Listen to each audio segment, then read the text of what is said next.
cost lives, but it has also affected very major infrastructures in this country. One of the main roads that connects a lot of Kenyans around the country, Mai-Mahiu, has been closed. And we all know closure of that road means you literally are disconnecting the western part of Kenya, the Rift part of Kenya, and the Nyanza part of Kenya from Nairobi, so to speak. Honorable Speaker, these particular issues has affected especially children and mothers. We saw incidences of young children going to the rooftops of their houses because of feeling very helpless in terms of what they need to do. And Honorable Speaker, I know about 9 months ago, we did get reports that there's going to be an El Nino.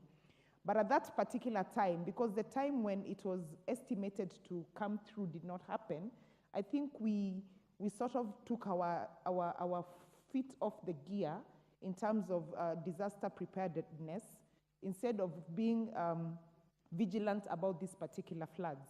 And Honorable Speaker, even before we ask questions to the national government, I just want to find out from the county governments, because the PFM Act has given 2% of the funds allocated to county governments to be allocated for disaster management emergencies. And some of the counties that have been key in terms of being affected by this, like Nairobi County, Nakuru County, Marsabit, Narok, Murang'a, this means they have actually in excess of amounts that they can actually be able to help those who have been indisposed.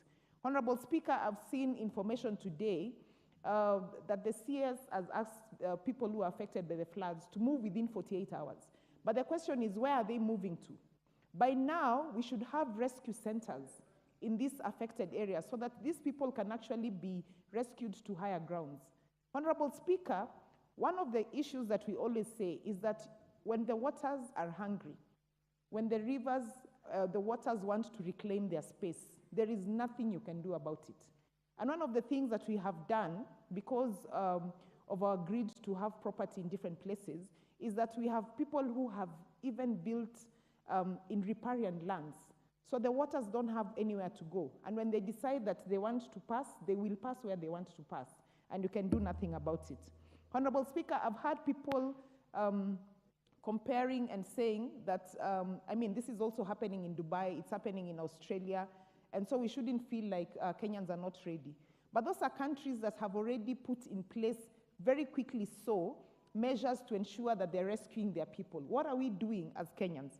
And Honorable Speaker, I will just invite all of us to look at, we are one of those countries that have the best policies when it comes to disaster management in this country, to just name a few. We have the National Policy for Disaster Management. We have the National Disaster Management and Authority Bill of 2019, which was further amended in 2021. We have the National Disaster Response Plan. So we do have the papers that are required to actually put in place measures to rescue this. But what do? We end up having knee-jerk reactions to issues all the time. People go into panic and start wondering, what do we do? And yet we have these papers that are just gathering dust that have actually put in place plans that are properly been laid down. Honorable Speaker, I saw today the President visiting the victims in Mai-Mahiu. But also, about 2 months ago, we had a similar situation where we lost very many people in Garissa. Nobody has gone to Garissa. Are we trying to say that Garissa is not part of Kenya? Why hasn't there been any national government senior officials visiting the people in Garissa to find out what is going there? And Honorable Speaker, I just want to say this, because we keep talking about issues, but what are the solutions? How have we prepared even the people who live around those areas to be able to know when a disaster like this happens, this is what you need to do? The other day, it was very sad when you were watching people hopping onto a lorry that was already driving very closely to a river, and they ended up losing their lives as a joke. Do we have people in place, the NGAOs, the police officers? They should be in some of those locations so that they tell people not to drive in those areas. Why are we having people going towards that direction where it's like they are inviting death and walking towards it? And yet, We should know better than that. And Honorable Speaker, because this is an issue that has invited a lot of attention from most members, I don't have to finish the 10 minutes to make my points. I think I've made my point. But what I want us to really do as a house is look for tangible solutions and also just push for this to be declared as a national disaster so that the necessary policy and regulations that follow through an issue that has been declared a national disaster can quickly take effect, and so that we can be able to ensure that we don't lose more lives. And finally, Honorable Speaker, we did hear the other knee-jerk reaction that was given on Sunday at 1 a.m. when children were told not to report to school. But my question is, what if these floods don't end on the 6th of May? So then what next? We need to hear from the CS of Education in terms of what is the plan. Are these children never going to go back to school if the floods continue? Or do you have alternative measures in place to make sure that you're also giving to parents and to the children who are not in school? Because it's driving everyone into panic. And with those very few remarks, I support. I thank you. Thank you. Member for Teso South, Honorable Miriam Massey.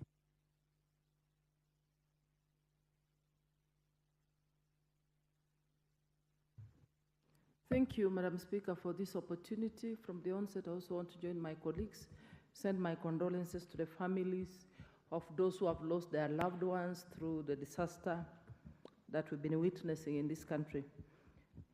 Madam Speaker, it is a big concern. The situation we find ourselves in, I cannot say was not unforeseen. We knew the rains were coming, and then that begs the question, how prepared are we as a country to manage disaster? The level of preparedness is one thing. Honorable Speaker, I've been in this Nairobi long enough. Prior to the arrival of the rains, I used to witness serious works along our roads, cleaning of the trenches, the water drainage systems. And by the time the rains arrive, the water has its way. It's able to flow away. We've never witnessed the kind of floods that we've witnessed today. Whereas some incidences were unavoidable, could not have been prevented. But there are certain deaths that could have been avoided or prevented, Honorable Speaker. Today, you find even the kind of works that are being done on those roads are very shoddy. The waste is removed from the water drainage system from the trenches, and it is dumped right on top of the surface next to the drainage. So when the rains come, what happens? The waste is pushed back into the trench, and the systems are blocked. So we need to get serious. The county government, national government agencies that are concerned, they need to get serious. The lives that we have lost on riparian areas, it should never have happened. Why do they allow the citizens to build houses in those areas in the first place? Yet we have the laws that guide. So, Honorable Speaker, for me, I think I want to say that we just need to get serious as a country. We do not need to wait until disaster happens, then we start running up and down. We know that whenever it rains, we are going to have challenges in Budalangi, in Busia County. That River Nzoia is going to flood. It has happened before. We are not reinventing the wheel. So why don't we prepare to address that issue once and for all? Why don't we dig trenches to accommodate the huge volumes of water whenever there is a lot of rain, so that we prevent some of these disasters? So, Honorable Speaker, for me, I just want to say it is time that we put in place preventive measures as opposed to the opposite, what we are witnessing happening now across the country. In every area of this country, we are having a problem. Classrooms are collapsing. Madam Speaker, I just got a call right now. 2 classrooms have collapsed. I'm being asked, where are the children going to learn from in Omoloi Primary School? and many others. I have a section called Odria in my constituency. At this time, it becomes an island. People cannot even cross to the other side because right at the border, the water bursts. So we have issues everywhere, though it is not in the same magnitude, but we have to get serious and put in place preventive mechanisms, put resources where they should be put, and address this issue. We cannot lose Kenyans during a drought because there is no food. Then we continue to lose Kenyans when it is raining. And this year is the worst. My condolences to the families that have lost their loved ones once again. Thank you, Madam Speaker. You Honorable Undo.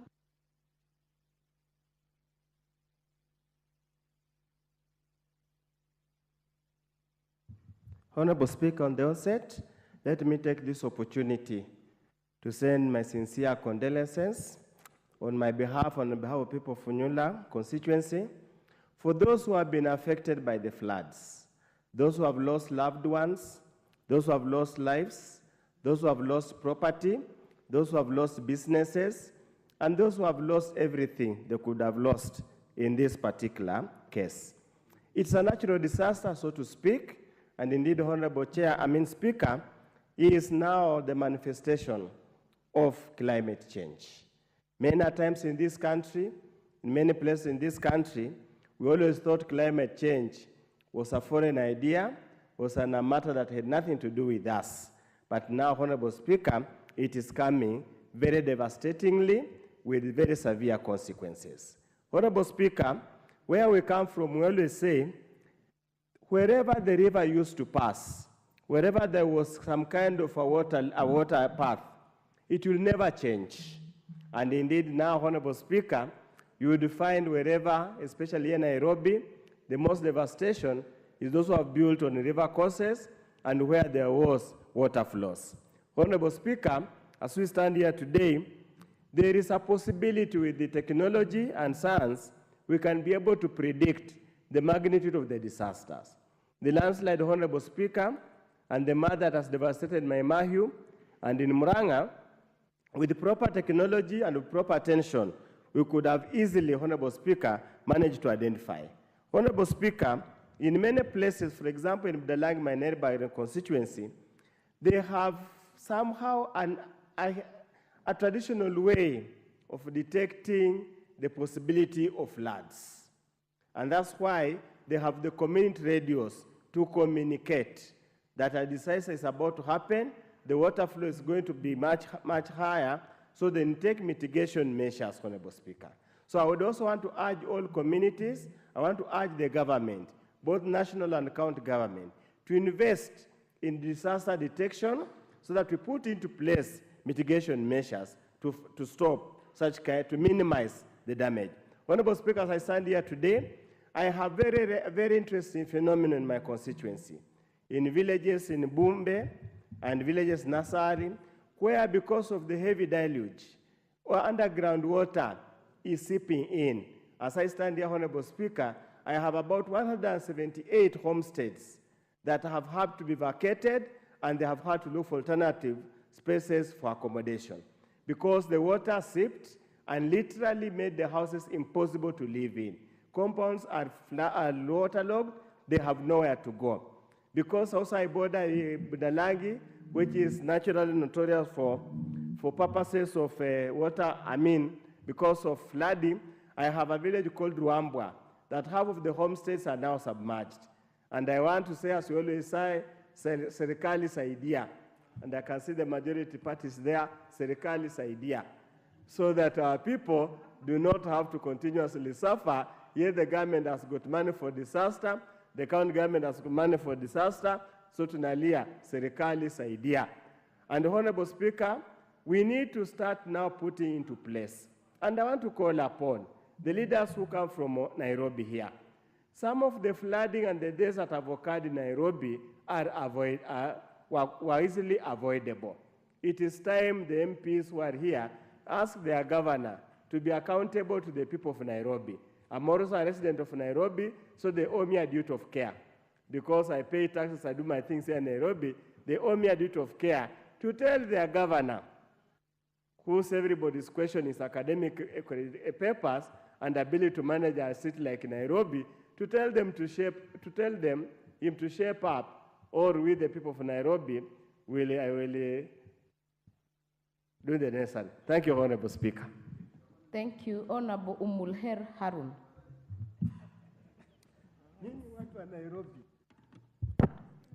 Thank you, Madam Speaker. I am very much pained by this situation of the floods because I come from Garissa. As much as I'm a nominated member of parliament, I represent the people of Garissa as well. And in November last year, Masinga Dam released the water, which carried away the road that connects Garissa Madogo. We lost lives. We also had the impact in terms of increase in the prices of the food. The cabinet secretary, one Kipchumba Murkomen, ignored the plight of Garissa people. He did not even bother to come to the scene. After 2 months is when we received Honorable Rigathi Gachagua, and we thank him for that. If the cabinet secretary for roads had acknowledged the challenge we had the last time, we would not have the same issue recurring today. 2 days ago, the road that now turned into a river, the residents were forced to cross using a boat, which ended up capsizing. It had carried 53 people. 25 of those 53 people have died. Incidentally, Mai Mahiu happened a day after. We have all seen how the executive and the national government has responded. So I ask, while I stand in this house, do Garissa people not matter? Because the president even showed up today. The media was also highlighting the people who've died, but nothing about Garissa was highlighted. And it pains me because as a young person, I keep asking myself this question: when will we stop seeing the strategic marginalization or ignoring the people of Garissa and Tana River, because they were also affected? The media refused to name them by name, so I will stand here to name them. Shuraim Daoud was in that boat. Mustafa Bashir was in that boat. Leila Guhad was in that boat. Ibrahim Badi, known as Abuja, was in that boat. Abdiqani Mahamoud was in that boat. Mariam Hassan was in that boat. Omar Dahir was in that boat. Osman Hilo and Yahya Dekho and other names that have not even received, because we don't even know who's missing. It is just 2 hours ago that Kenya Navy was deployed to go and look for the dead bodies. What are we going to do with dead bodies? And we are going to just move on. So I am asking for heads to roll. And I call on to Kipchumba Murkomen to resign from his position because he has failed. He has failed. We have seen what has happened in other departments in his ministry. Not just the roads, it has happened in the airports, it's happening across the country. Why is he still in office? Because he's not serving the interests of Kenyans. Or who does he respond to if not the public? It pains me as a young person while I stand on this floor, Madam Speaker. Madam Speaker, I condole with the people across the country who've lost lives and whose crops have also been impacted, because the farmers of Garissa are also crying. I wonder what will be done. Are we just going to sit on and watch this as it happens? Because when I look at the allocation of budgets, still from the ministry, and even how this house has appropriated, I would want to know. 2 billion shillings, 1.6 billion shillings were put for other counties. But Garissa County only received 44 million shillings. Sorry, 100 million shillings. In the current allocation, we only have zero allocation. So I wonder what we are doing. Garissa and Mandera and Wajir are not receiving the budgets. I really, really want to understand what is happening in this house and what is happening in the Ministry of Transport to understand if he actually cares about the people of Garissa. And I want to ask the President to visit his people. Thank you, Madam Speaker. Thank you. Member for Marsabit.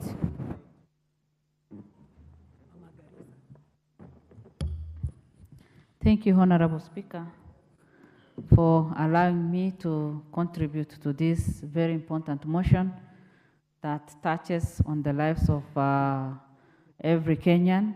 And as I support this, I want to pass my condolences to all the people who have lost their loved ones and who are still searching for the bodies of their loved ones, and also wish quick recovery to those who have been injured and in hospital, and also pray that there'll be no more damages to the citizens.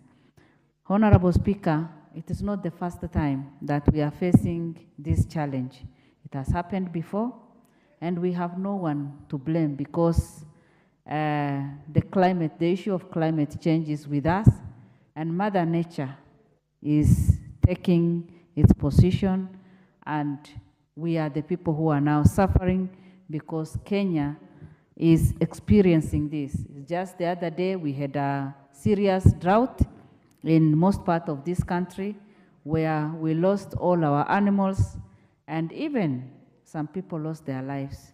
Today, we are talking of a different thing. And that is why it is good for us as a nation to see how best we can deal with the issue of disaster management. And as somebody said, it is not that we lack policy. We have all the policies we need in place. We even have all the funds we need in place because we always put aside some money for disaster. But because of mismanagement, misuse, corruption that has been known, and not only now, but even before, Kenyans have continued suffering. And that is why, as leaders who are responsible enough, we should say that every coin that has been put aside for anything, for disaster, for anything that happens in this country. You remember during the COVID-19, there are some Kenyans who became millionaires and billionaires as a result of that. Under any disaster, there are people who are eagerly waiting so that they can benefit. So it is high time for us to put measures in place so that we can reduce the corruption in our country and make sure that Kenyans benefit. Honorable Speaker, our government must work very hard so that we strengthen disaster risk governance to manage disaster. That is what we are lacking now. We have policies in place that are not implemented. We have funds that are misused. And I want to congratulate our president because he's very keen on any coin that is used in this country. We get rid of all the corrupt people and make sure that every coin that is there will be put into use. Investing in disaster risk reduction should be our target now because many people are saying after these heavy rains, we will also have another famine or drought that will affect us for the next many months. And Kenyans will still go back to where we were like 2 years ago. And it is quite ugly because every time it is like firefighting. You know, we are doing something that will not finish our problems, but just reduce the challenges that we are in. Again, Madam Speaker, enhancing disaster preparedness for effective response is something that we need to focus on because like now, next week or any time from now, we know that there'll be heavy rains. How prepared are we? Experience is a good teacher. We've already lost many people. As a country, we should make sure that no more life will be lost. We must make sure that every county government will be responsible enough at the grassroots level to save lives. And it is my prayer that even as a national government, we should be ready to respond effectively and also to save lives. Honorable Speaker, with those few remarks, it is my prayer that Kenyans will get out of this reactive way of doing things, but we will be able to prevent every problem that will come to us so that we save lives. Honorable Elachi. Thank you, Madam Speaker. I also rise to support this adjournment motion as I give my condolences, Madam Speaker, to all Kenyans who have gone through this challenge, but more importantly, to the people of Mai Mahiu, to the people of Nairobi, Mathare, Ruaraka, those who are in the camps, Madam Speaker, and to appreciate the team that has been put in, Madam Speaker, the multi-sectoral agency team, that this is indeed, I will speak about Nairobi. And Madam Speaker, in Nairobi, what I will say is that we are facing a challenge, yes, in the floods, but also is a challenge that us as human beings, man-made challenge, we have decided just to have this. Madam Speaker, today, if our south in Nairobi did not interfere with drainages, did not interfere in throwing garbages in those drainages, maybe we would have salvaged and saved many people. But the waters, Madam Speaker, are also very high. And as you look at Mai Mahiu, and Madam Speaker, I looked at CNN when Larry Midoe was on ground giving news. And then I asked myself, it is right on CNN, but I could not see our people. Those are some of the things we must make sure as a country, whoever is there, that you must be there to give in that report as a Kenyan on local ground. Than you, a Kenyan who is on ground, but the news is very international. And so, Madam Speaker, even as we prepare in all this, one of the things we must agree with the agency, and I'm still speaking of Nairobi, is that the rains will continue. We need to have a solution to see how, Madam Speaker, there will be resources we give our people, they leave the camps, they go and rent at higher places the way the government has said. Because us as Nairobi, I don't think we want to even see a camp. It doesn't help anyone. It brings a lot of emotions, Madam Speaker, and you'll find even other people now leaving their homes and going to stay in the camps. So for us, we are discouraging and telling the government, we just need resources. I have my list of the people who have been affected. Other people have lists. The chiefs have. We deal with our people. They go out and we close those camps. The other thing, Madam Speaker, all of us in this house, we must go back and assess the schools. Today, Madam Speaker, I believe in some of our schools, we don't have toilets anymore. They are full with water. Everything is out. Even children cannot go. Even as we say we are opening on 6, it will not help us, Madam Speaker, because some schools, I believe their situations are very tough. And even they are leaking. I went to Kilimani, I went to Kawangware, it's full of water. I believe if you go down on the ground as we go on recess, you'll realize many schools will need renovation, Madam Speaker. And therefore, we are pleading with the government to release the national NGCDF resources that are there so that members can be able also just to do what they can with the challenges they are going to face in school. In Nairobi, Madam Speaker, the APED schools, I doubt whether they'll be able to open because most of those schools were in, the infrastructure was not that stable. So with these rains, they have gone, Madam Speaker. And so for me, what I'm pleading with government and appreciating what the government has done, the Deputy President has done, but now to call upon that we need, and even to appreciate what the governor has done in Nairobi. He has done his best, yes. He has his challenges, yes. But now, right now, we are not talking about challenges, what he faces. We are saying he organizes a team, we be one team to assist our people, and then we will come and deal with the other mess. That is what we are pleading. And I know, even in the government agencies, we want one team. Coordinate the team. Don't go to Mai Mahiu with so many things that are not available. So with those very few remarks, Madam Speaker, we support, but we say, in the transport system, let us do it at night. Let us not travel at night, but daytime. For our children who have gone to school, let them be in school. Don't bring them back home because of holidays and all these things. I support, Madam Speaker. Thank you. Deputy Majority Leader.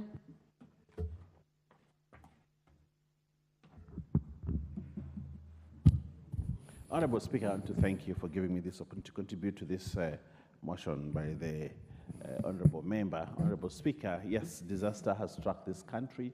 It's a sad day for this country, a sad week indeed, and we've lost many lives, which we condole with the families of the victims, Honorable Speaker. And yes, we have this situation in the country, and this situation is unprecedented. It is not only unprecedented in this country, but it is also unprecedented in the whole of East Africa and other parts of the world.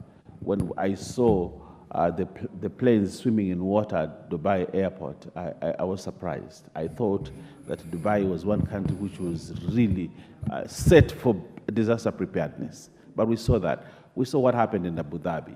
We saw what happened in other parts of the world, including France and all that. And Honorable Speaker, these are unprecedented times. The weather has changed. Climate change is real, Honorable Speaker. So I have heard voices that blame, especially in Nairobi here, where I'm also a resident, and the people pointing ugly fingers at the governor of Nairobi. I do not think really we are justified to do that. And disaster preparedness or no preparedness, Honorable Speaker, we have a problem that is climate change driven, and that we must face it, all of us as Kenyans. Honorable Speaker, even some of the best roads that were built in this country have now been washed away. They were built even with harsh weather in mind, but here we saw even the expressway the other time, what had happened in the expressway because of excess rain. We saw excess rain at the coast, and we saw the damage that it caused. Honorable Speaker, what we need to do as the world is to find a global solution to climate change challenges. We need to look at what we can do as a globe to ensure that we are prepared for such adverse changes of the weather. Honorable Speaker, I have heard someone else say that, you see, this country has talked big on climate change. This country has done this, and yet we are faced with this situation. Honorable Speaker, I do not think today the climate changes that we have, there is any government that is adequately prepared for. Countries will continue to face these challenges. Countries will continue to have heavy rains, but ultimately, as a globe, we must come together, and I think the President of the Republic of Kenya was at the forefront to see that we shall have climate change issues in the world, and therefore he rallied the whole of the world, the whole of Africa, to come together and discuss issues of climate change. Honorable Speaker, as a country, I think we are ahead of time in terms of climate change issues. As a country, we are ahead of time in terms of climate change issues. But we need to allow the whole of government approach. We need to allow ourselves to consolidate what we have to face what we have. Honorable Speaker, a lot has been damaged. The budget is coming to this House. Today, I laid the budget statements here today. The budget is coming to this House for discussion and approval. I want these members to stand by and say, we must allocate money to mitigate. But when it comes to that, Honorable Speaker, to where we are called to look at issues from that aspect, everybody will want to pull on their side. You know, there's a saying in Kiswahili that said, mwamba ngozi huvutia kwake. Mwamba ngoma huvutia kwake. Honorable Speaker, that is what will happen in this. But if all of us look at this situation, Honorable Speaker, and try to ensure that we have put money in the right places, then we will not have these challenges that we have today. So, Honorable Speaker, as budget comes, we have the disaster management law that is coming, Honorable Speaker. Honorable members, you use your cards. If you have a point of order, put the intervention. Yes, Honorable Erin Mayaka, use your card. So, Honorable Speaker, I want to say this, Honorable Speaker. We have to ensure that we have allocated enough resources. Honorable Mayaka, what is out of order? Honorable Speaker, is it in order for the senior member of parliament to mislead this House by telling us that money is going to be allocated, yet we know it was already allocated? Can you please give the House correct information, especially considering that he's a senior ranking member? Honorable Owen, did you say money will be allocated or has been allocated? I want to say this, Honorable Speaker. You know, I'm not one person that plans in hindsight. I'm looking at the next budget. And the next budget, money will be allocated by this House. Also, to also to inform the Honorable Maya. Even when I'm next to you here. That's how I put it. Members, you have only 5 minutes, and I said no extension, regardless. Next person will be Honorable Member for Mombasa, Honorable Zamzam. Mheshimiwa Spika, asante sana kwa wakati huu adhimu na mimi niweze kuchangia mjadala huu wa mafuriko. Mheshimiwa Spika. Mheshimiwa Spika, kwanza nataka kumkosoa mbunge wetu wa Kilifi South ama Mheshimiwa Owen Baya kusema kuwa pesa za disaster haziko zile tunaenda kuallocate. Mheshimiwa Spika, tulipewa 6 bilioni 6 ambazo ni za disaster ambazo mpaka wa leo watu wanaumia Kenya na mafuriko na hizo pesa hazijatoka. Mheshimiwa Spika, kwa hiyo mimi naomba yule ambaye anahusika na wanajua, manake nikianza kutaja mtaniambia mimi kitunguu natoa harufu. Wacha ninyamaze. Mheshimiwa Spika. Mheshimiwa Spika, mimi nataka kueleza hivi. Maji siku zote yanajua njia yake. Na mimi nataka niwaombe wa Kenya. Mheshimiwa Spika, kwanza niwape pole kwa wale ambao wamepoteza maisha yao. Ni uchungu kuona kina mama wamezama ndani ya matope, watoto wamezama ndani ya maji. Kile kisa cha Tana River, Mheshimiwa Spika, ile kisa pale Mai Mahiu, Mheshimiwa Spika, watu wengi wamepoteza maisha. Mheshimiwa Spika. Mheshimiwa Spika, mimi nataka niseme hivi. Hapa Athi River mimi niliona, sikuona mafuriko Athi River. Mheshimiwa Spika, kile kitu ambacho nimekiona pale ni watu walienda wakajenga sehemu za maji. Mheshimiwa Spika, na maji siku zote yanajua mkondo wake. Mheshimiwa Spika, maji yamekuja kuwatoa watu kwa nafasi yao. Mheshimiwa Spika, hii nafasi ambayo watu wamejenga, Mheshimiwa Spika, ni nafasi ya mkondo wa maji. Na ndio maana sisi siku zote tunaambiwa kama Wakenya, hata kama unataka kununua sehemu ya kujenga, jaribu uangalie historia ya sehemu ile. Mheshimiwa Spika, Wakenya wanaangamia kwa sababu wanadanganywa. Zingine ithibati za mashamba zatoka kwa county government, zingine zimetoka national government. Wameuzia watu sehemu ambayo ni mkondo wa maji. Mheshimiwa Spika, nimeona mimi sehemu ambapo maji yamejaa mpaka kwenye dirisha. Mapicha yamezunguka, mapicha mengi, watu wakisema mafuriko. Lakini mimi leo nasema yale si mafuriko, ni maji imechukua sehemu yake, maji imekuja kuomba sehemu yake ilionyakuliwa, na maji imeingia katika sehemu yake. Mheshimiwa Spika, ni sehemu chache tu ambazo nimeziona. Mheshimiwa Spika, ambapo barabara zetu hazikujengwa kwa uzuri kuweka ile drainage.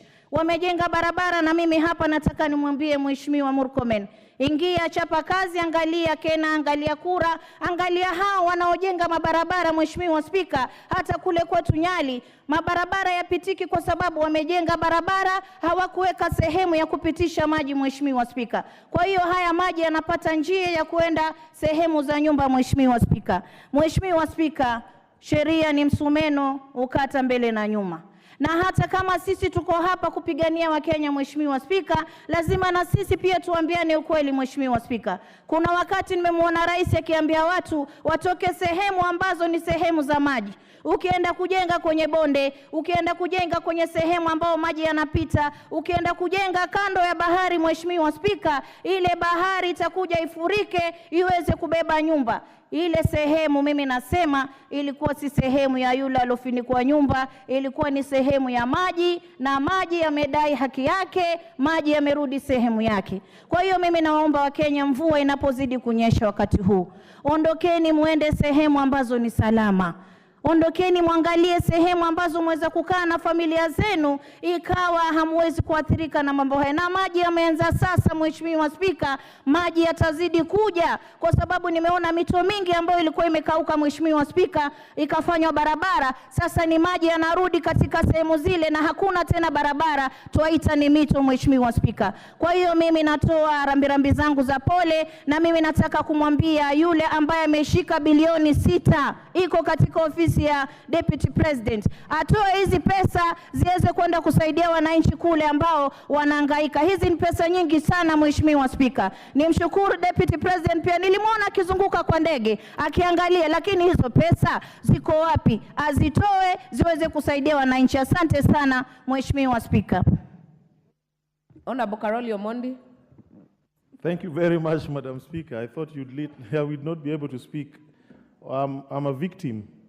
The people of Suba South actually have lost 5 people. But let me begin by expressing my condolences to the families who have lost their loved ones, and pray to God to grant them eternal life and let the perpetual light shine upon them. And those who have been injured and are in hospital, we pray for their speedy relief and quick return to their normal lives.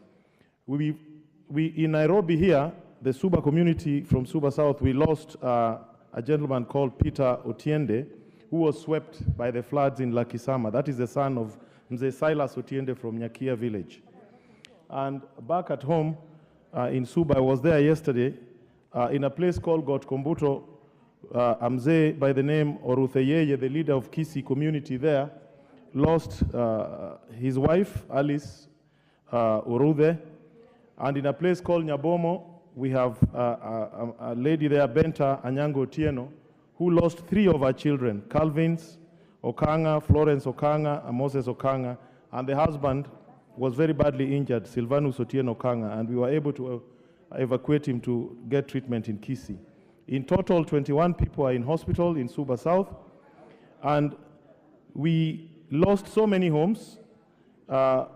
We lost crops, livestock, we lost a lot of infrastructure, power lines, roads, and so many schools have been cut off. In total, 244 people had their homes partially destroyed. 51 were completely destroyed. That is in Gotkombuto and Nyabomo. In Sindo town, 940 homes were destroyed, of which 396 are completely destroyed. Honorable Speaker, I think the government should take immediate action and make special funds available. For us in Suba South, we've done a bit of work with Red Cross, World Vision, and the general administration there. We need over 3,000 iron sheets for reconstruction. We need food urgently. We need seeds. We need roadworks to remove the debris, and we need medical assistance. And what we have done there is to try and integrate all the affected with the normal families, their neighbors, instead of having them in rescue centers. And I want to thank those families that have agreed to accommodate the victims. But let me say this particular problem is not a natural disaster. What we have here is man-made disaster.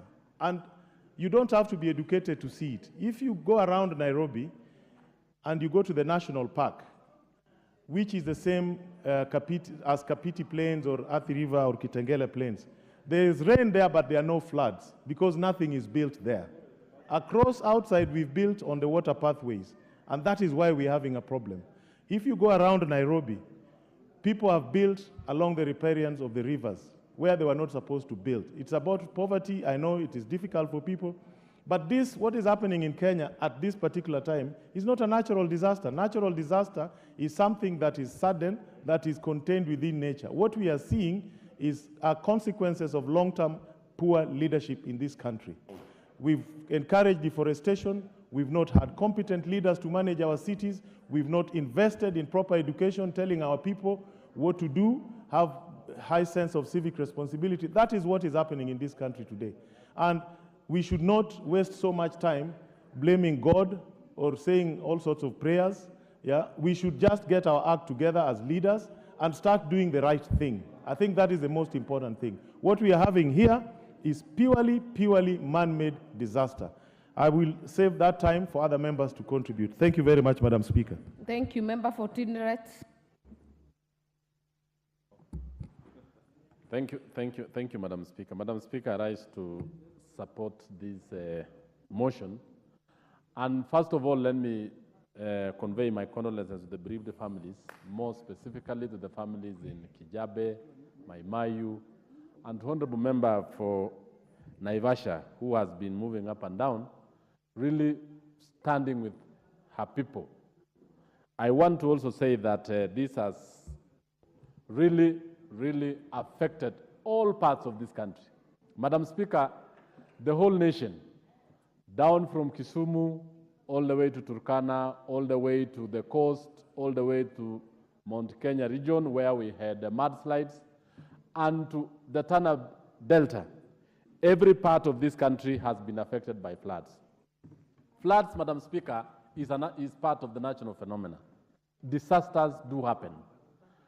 But the most important aspect of any disaster is management and risk mitigation. The weatherman, Madam Speaker, took us through 3-4 weeks of warnings, actually gave updates, which at times, I also want to say that the government, especially functionaries, did not do much to really listen to the weatherman. In fact, the weatherman gave warnings to the general public, to the farmers, to the traders, to the road users, that there is impending disaster, especially on the kind of rains we were expecting. However, I just want to point out that as much the government has really done a lot, and I want to commend the president and the government, however, we really need to have the government officers, functionaries on the ground, especially on distribution of food, distribution of blankets, distribution of medicine, to ensure that the risks as a result of flooding is actually mitigated, Madam Speaker. As we speak now, we have so many families across the country that do not have where to sleep. The roads have been cut. It actually needs to, we have a Marshall Plan, especially on how to bring roads to use. We need to have the military come over. The national highways needs to come over. How are we going to make sure that the roads linking various parts of the countries are linked together so that food distribution is taken over? Madam Speaker, we also need to have to really make sure that citizens don't cross flash waters and even flooded rivers. Instances where you see individuals crossing rivers with lorries thinking that they are heavy, I don't really want to see that the government needs to have a decree on how to stop this, and I would say almost suicidal behavior by citizens themselves. There are certain instances where certain issues need to have been avoided, but because of being careless, carefree, and I think I saw the CS Interior came out very strongly and actually asked citizens not to do that. The other issue which I want to really put it very clear is the issue of the disaster department or management in this country. It is actually wanting. Madam Speaker, all parts of the country, we really need to come up and say, what do we do to ensure that even those who have lost, the bereaved, and even the search teams, some of the search teams are actually done by locals, the NGOs, the Red Cross, even the individuals who are actually coming out to really volunteer. So I really want these floods should be a lesson to the government and to all of us that we really need to have a very strong disaster management department in government so that all those who are supposed to have, both in the county government and the national government, so that we don't remain crying year in, year out. 5 years, 10 years, we know very well that disaster will strike in one form or the other. Let us make sure that we have a very workable system on how to manage disasters in this country. I want to support, and I want to say that we really need to do that as a country. Thank you, Madam Speaker. Thank you. Member for Githunguri. Thank you, Madam Speaker. I rise, first of all, to give my sincere condolences to the families that have been affected by the menace of the floods all over the country, and more particularly, those that were affected by the waters that affected the people of Maimahio, Munio village, Maige village, and Kijabi in totality. Madam Speaker, it is indeed very, very sad to note that the water that really ravaged the homes and properties of people around Maimahio is water that was meant to have been sorted by the Ministry of Transport and Communication. Why do I say so? It is because I've seen a lot of media stations report that that was a dam, while we know very well that was not a dam. It was actually water that was blocked by a railway tunnel or through a railway tunnel that could have actually been unblocked long time ago by the Ministry of Transport. So even as we speak about the errors of omission and commission, we must speak to the relevant ministries on their own errors of commission. Why didn't the Ministry of Transport avert the situation? Because that was not a natural dam. That was water that was blocked by trees and ravages from the rains. And if the ministry took its job seriously, we wouldn't have had that kind of a scenario. Madam Speaker, I am very, very happy to see the kind of response the government is now giving 2 days after this menace or this accident has happened. Where was our military and disciplined forces who, in their own camps and their own barracks, we understand that they have specific forces that are trained on disaster management. Madam Speaker, in this country, it is very unfortunate that we do not give much weight to planning. We do not give much weight to what we call the disaster management cycle. In that cycle, Madam Speaker, before a disaster happened, we should have a planning team on preparedness, a planning team on mitigation measures, a planning team on recovery, a planning team on rescue and response. That is a cycle of disaster management. But in this country, we do not put weight on preparedness, on mitigation, on recovery. We only give money to response and rescue. We find ourselves getting into a cycle of repeated accidents, and we do not give a long-lasting solution. Madam Speaker, there are countries that have actually created a whole ministry of disaster management and response. Countries like Bangladesh, they have a whole pledged, budgeted for ministry for this kind of activity. Yet in Kenya, this is just a unit tucked somewhere under the Ministry of Interior. So when it comes to budgeting, in as much as we are talking about budget, we don't give much money to such kind of activities that really can determine the amount of people that can die or can be rescued. Madam Speaker, I am happy that I saw Mr. President today tour Mai Mahiu. And I am happy that the people of Mai Mahiu are very happy that the president himself and the deputy president himself visited Mai Mahiu. But I was wondering as a mother, why didn't we see that kind of response in Bakassi when people were affected by fire? Why haven't we seen the same delegation go to Garissa? Yesterday I saw people of Garissa sleeping on the tarmac and nobody has gone to their rescue. Why are we doing selective rescue, selective response? Every Kenyan matter, every Kenyan life matters. Everybody should be treated equally with the same kind of importance put on their lives. Otherwise, Madam Speaker, I send my sincere condolences to the affected families, and I hope and pray that we are going to engage our vijana, kazi kwa vijana, to go back to our streets and clean those blockages so that we can avert many accidents that are on the way. Thank you, Madam Speaker. Unfortunately, our time is up. Honorable members, order members. Honorable members, and the time being 7 p.m., this House stands adjourned until Thursday in the morning, 2nd of May 2024 at 9:30 a.m.